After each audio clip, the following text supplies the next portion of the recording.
A big hello and a very warm welcome to a special show right here on Brand Equity. Today I have with me a very special guest. She's none other than the founder and CEO of Nykaa, and she's just won the ET Businesswoman of the Year. Many congratulations, Falguni Nayar. Truly a pleasure having you on ET Now and on Brand Equity. No, it's a pleasure to be here. I must say, we saw you at the ET Awards, taking that award and giving that wonderful speech. But I really want today to flash back in time a little bit before we dive deep into the Nykaa's current happenings and go back and talk to you about when you were a very successful banker, so much so that you were at the top of the game, at the top of the heap. And at the age of 50, you decided to quit it all and, reinvent yourself and become an entrepreneur. Not many people have the gumption or the energy, I would say, once they've achieved it all, because it's also very difficult to replicate success. It's really a risk. So what were really the happenings in your mind, the goings on in your mind to take that leap of faith and have that gumption to, go back to the drawing board? So I think I had, as an investment banker, seen entrepreneurs up close. And I had liked their belief in their business much ahead of the time.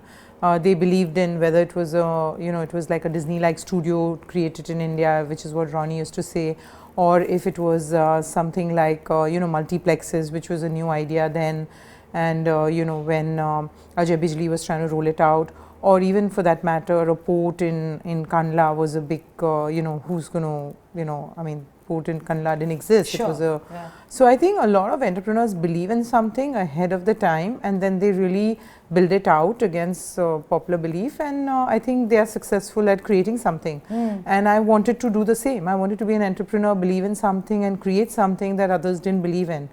And I also felt that if I were to do that, I have to do it before I turn 50, because I didn't want to be on the other side of 50 and feel now there's not enough time left. So I wanted enough, I really wanted 10-15 years of my life energy to be devoted to this new project, and hence I jumped in. So why cosmetics? Are you a person who always loved beauty and cosmetics? Not really. Okay. But I was a consumer, and as I was consuming beauty in the West, I realized that the ground floor of all the department stores were crowded with beauty and perfumes and beauty products, and I didn't see that in India. And I felt that the market was very small and there was not enough demand. And I realized that it could be because at the nascent stage of an industry, a geographically large country like India has challenges, and beauty is also a long tail business, and there is an education involved to be able to educate the customer and then consume beauty. So I think these challenges I saw, and I felt that the internet world, the digital world, allowed us to address them. You can have all your inventory in one centralized warehouse and ship all over India. Because in beauty, again, popular products are always out of stock in your nearby store, and what doesn't sell is there, so you don't get excited to buy those. So I think I always said that I want to sell the more popular and the right colors of the lipsticks to the customer than do clearance sale. Right. So given that passion to do the right thing for our customer, we decided to go first online, and through that process of centralized warehouse, shipping all over the country, using digital to educate the customer, all what I thought was lacking in the country towards building the industry, we brought it all on the table. If I may ask, apart from, let's say, makeup and cosmetic, and the ancillary spaces, was there any other industry that you thought maybe when you were just on your drawing board and looking at different categories, possibilities? Were there any other categories? There were. It's an interesting question. There were 3 ideas. Okay. Beauty was one of them. Yeah. The other was to brand nursing homes and improve the quality of nursing homes, have centralized supply, have better quality control in nursing homes. I knew that in India there are so many small nursing homes that could be lifted through this quality. You can say like a little bit like Oyo room kind of a thing, but on the nursing home side. But then I chose to do beauty. So there were a couple of ideas, but it's like, you have to choose one to take it forward. But tell me, Falguni, when you started, did you see a lot of people consuming, let's go for the basics first, like makeup and cosmetics online, or I think online consumption was very limited. Yeah. I think people said if you want to set up an e-commerce company, beauty is the last thing you should build. You know, you should go into electronics or fashion, but not beauty. So we were different. And I told you my starting point was also that, you know, entrepreneurs believe in something others don't. So I was quite okay to take a different path.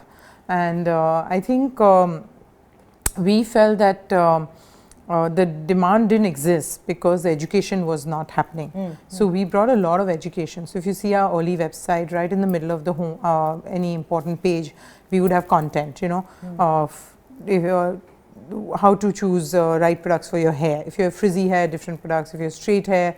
So, you know, a number of educational articles that allowed customers to be able to understand and choose what they needed to consume. So we empowered the consumer through knowledge. Right. And that is how the consumption grew way beyond. I think Nykaa has been able to grow the industry way beyond what it existed.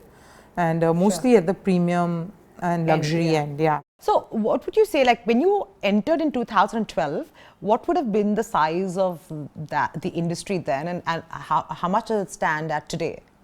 I think those numbers, because the industry was so small and organized sector data was not available, but today you can say that beauty must be about a 14, see beauty and personal care, so all the shampoos, all the face washes, everything included, it's close to about a $12–14 billion industry, and of that online is only 800 million, so it's still under 10%. So, you know, when you look at personal care and cosmetics, when did you really see that traction coming in this window, 2012 to 2019, where you really saw people, you know, the traffic on Nykaa, you know, going up significantly? Because first, they have to know that you exist as a player.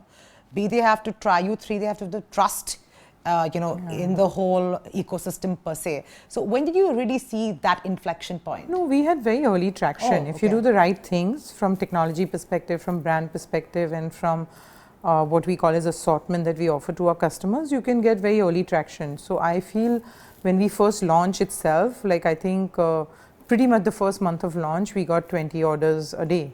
And then slowly started growing to 100 orders a day, and then grew to 3,000 orders a day, and now we do like more than 40–50,000 orders a day. So it's been a constant scale of growth. We've been actually growing at 100% year on year for now.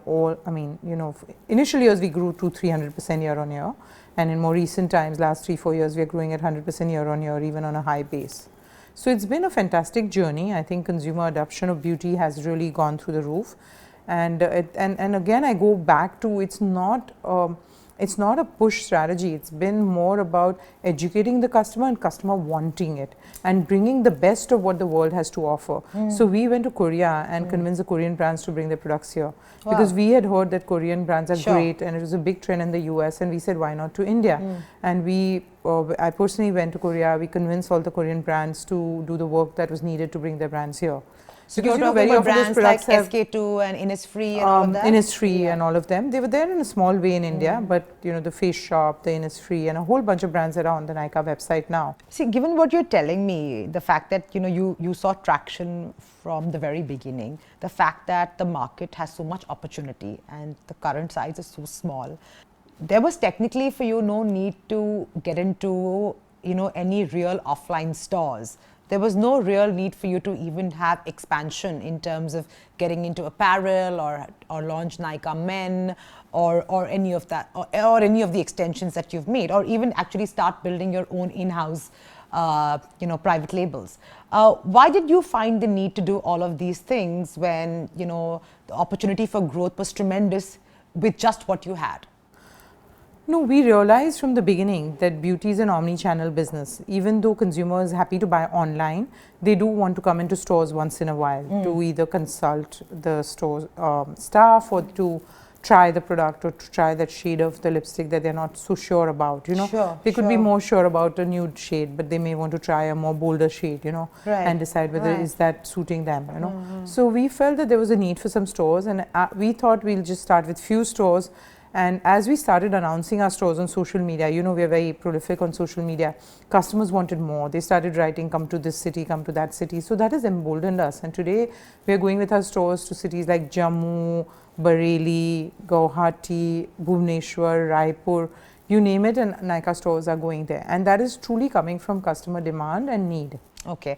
But I just wanted to check, you know, and I understand that you're saying that, you know, there a touch and feel is required at points and interaction, but the opportunity cost in terms of, you know, actually having and setting up an offline store, the cost involved is quite significant. Does it justify the end? I mean, does the means justify the end in terms yes, of they that do. interaction? So we have always believed in making each of our businesses to path to profitability. So we may spend ahead, like I think year one we used to spend 25-30% on marketing, and I used to wonder that am I the biggest fool spending more on marketing than the margins we get. But over time, you know, we've corrected that. So similarly in the store also, when we first started, our costs were high because we were just starting the business.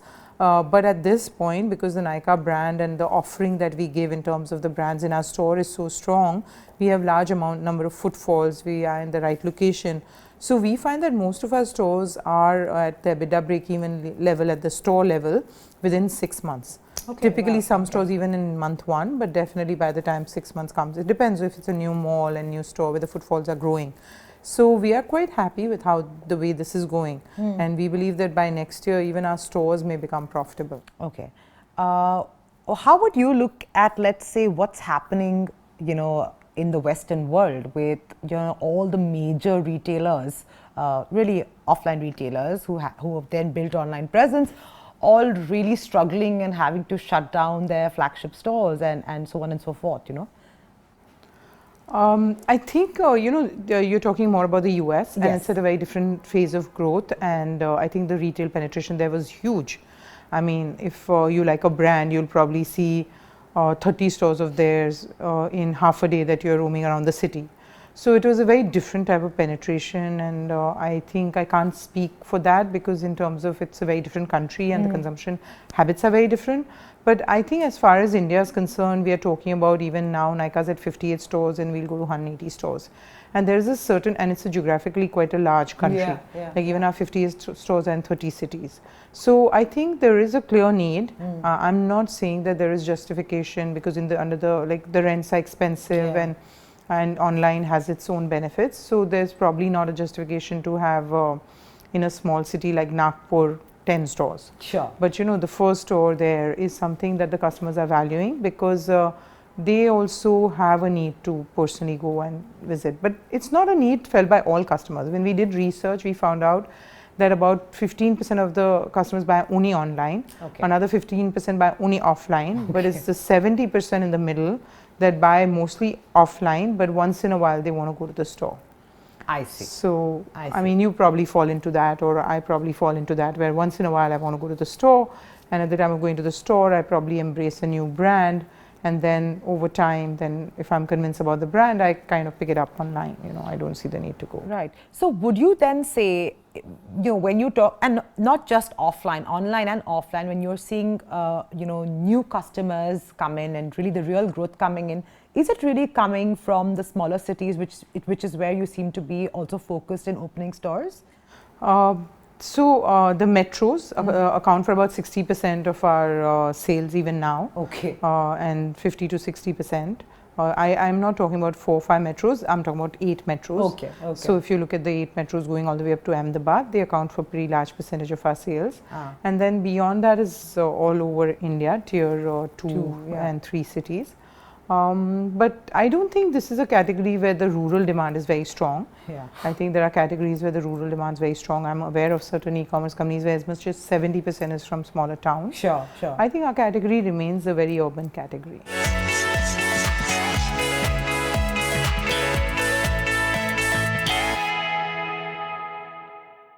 I've always wondered when it comes to like makeup, there is loyalty to the brand, agreed. But is there loyalty to where I buy it from, or am I, you know, neutral as to which e-com platform I'm buying it from? And in that sense, if I am neutral as a customer, how do you ensure that I only buy it via Nykaa? No, I think there are 2-3 things. One is we are an inventory-led retailer. And as a result, there's authenticity is very big in this category. There is a lot of counterfeit products all over the world, and customers do not want to use counterfeit products because they are using it on their face. So they're very sensitive to the right product bought from the right source. So they want to buy it from authorized source. They're not going to buy from any e-commerce website or any roadside store. And I think that in many ways protects our business, because in many ways just a fly-by-night website cannot compete and get beauty business, because customer doesn't have the trust and faith that that's an authentic product. And that also differentiates vis-a-vis marketplaces where even small-time distributors and retailers could come and sell their product, whereas Nykaa is not a marketplace. It's our own inventory through our own warehouse, so it is going through quality control, it is being sourced from the right brand partners. Right. And that's been a very important reason for our success. Customers very savvy, they understood this very early on. By year 2, year 3, we used to hear that we are very sure about Nykaa products, because and we also do not do discounting from our own pockets. We work with brand partners and we offer only discounts or offers that only the brand gives. Oh, okay. Which means that we are not a clearance site. If a certain lipstick color is not selling, instead of selling it off at 50% off, we'd rather give it back to the brand.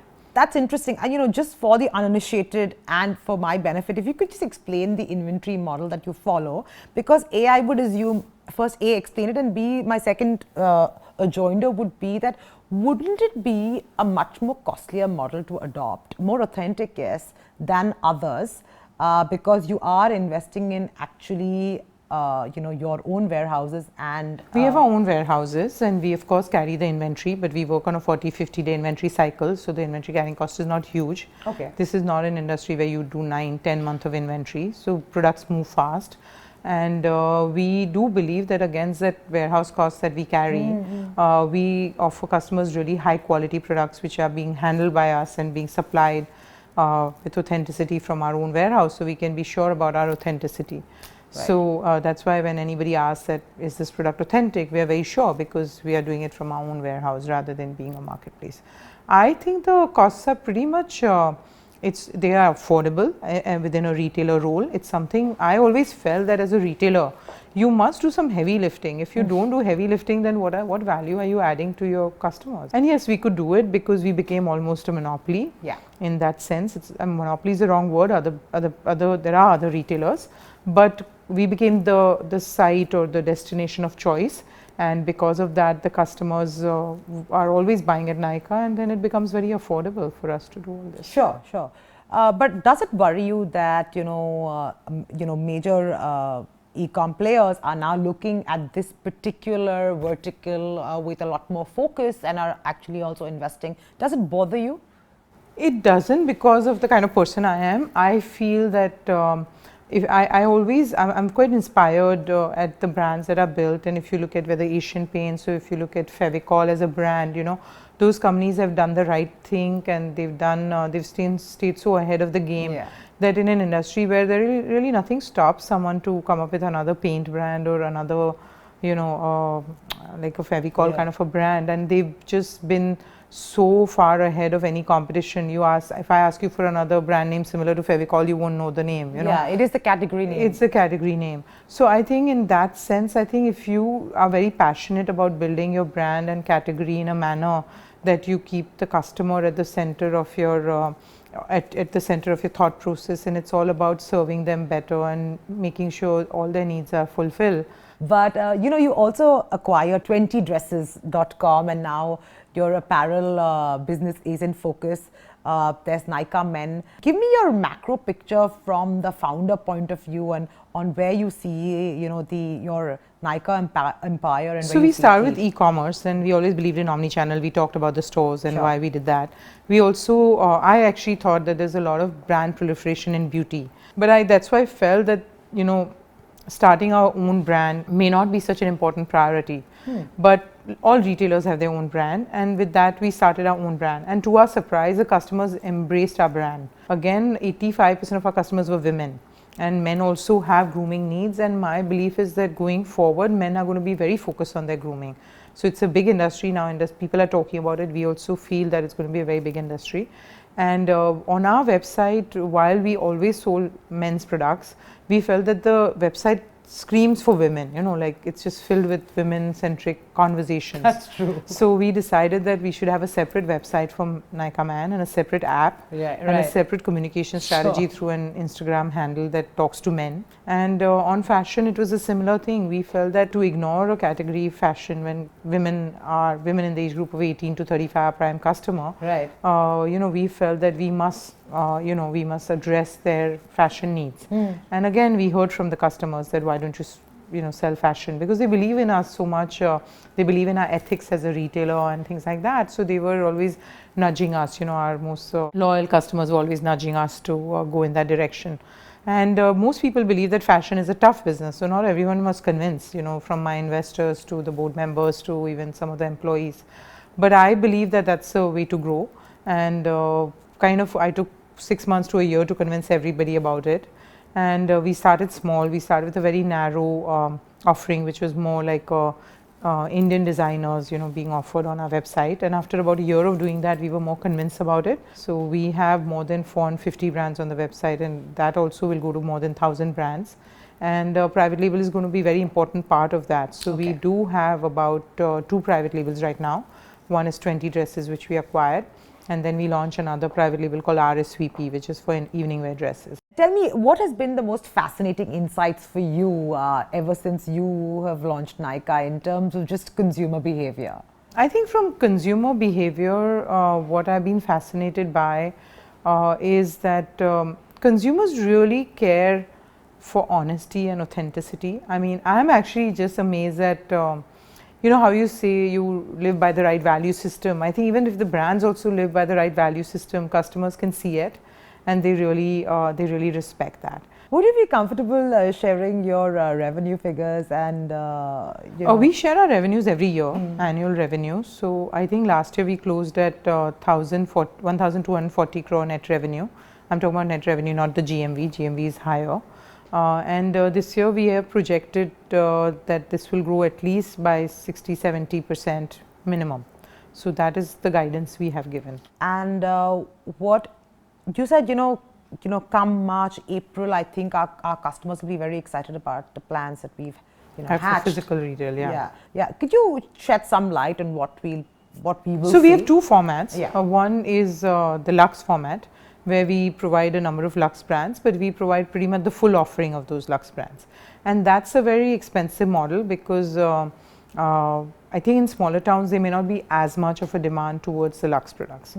So very soon, we're going to roll out a format where in our on-trend store, which had some premium brands, but they did not carry Luxe brands. But in our on-trend store, we'll be able to offer a much wider variety of brands through a more optimized offering where we carry limited SKUs, but we'll be able to service. And that model, then we can take it to, say, even 50 cities in the country. Before I let you go, I'd like to know, it's such a great story, so much optimism for anybody who wants to, get rid of their corporate slave tag and, want to be an owner and founder.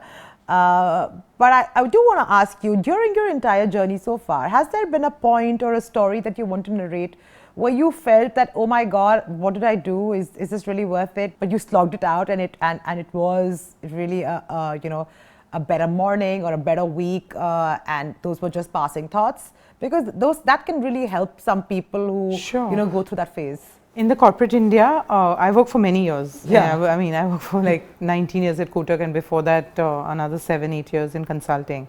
So I think in corporate world, it does happen. There are times when I say that to everybody, I mean, to my children and to other colleagues also, that there are times when you feel your career is not going well, and you're not getting the rewards that you deserve, and you're working very hard, but somehow you're not getting the right job or right position, and it happens. And I always say that take it in your stride. Most of the time you're working not for someone else, you're working for yourself, because all the work that you put in makes you a stronger person and more capable of handling a more complex problem in the future. And as you grow yourself through hard work, you're capable of handling bigger and better responsibilities at work, and it becomes rewarding, So I feel that most people should not think that they're working hard and companies not recognizing it. They should feel they are working hard for themselves to make themselves stronger people, and that will pay off in the long run. And what about when you were actually your own owner, when you work for yourself? and you're not used to all the cushy life that a corporate job which does actually give you. At any point, did you actually feel a bit like, oh my God, what have I done? No, I didn't feel that, but I feel I was very ready for it. Like I mean, I had a comfortable home and comfortable office, and I was convinced that the startups cannot have a comfortable office. So I started from really a startup type of an office. And everyone, if you talk to anybody, old employees at Nykaa, they will talk about there were mushrooms growing in our bathroom. So that kind of an office. And I was convinced that till the cost should match with our stage of growth. So we really slogged it out in those kind of offices for a couple of years before we moved to better offices.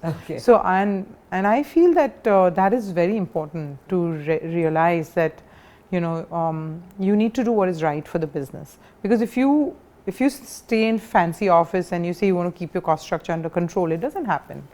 Sure. You have to lead from the front. Sure. Well, on that note, thank you so much. This was truly my pleasure. What a fascinating story, and all the very best for your innings with Nykaa going forward. Thank you, Sonali. It's been great talking to you.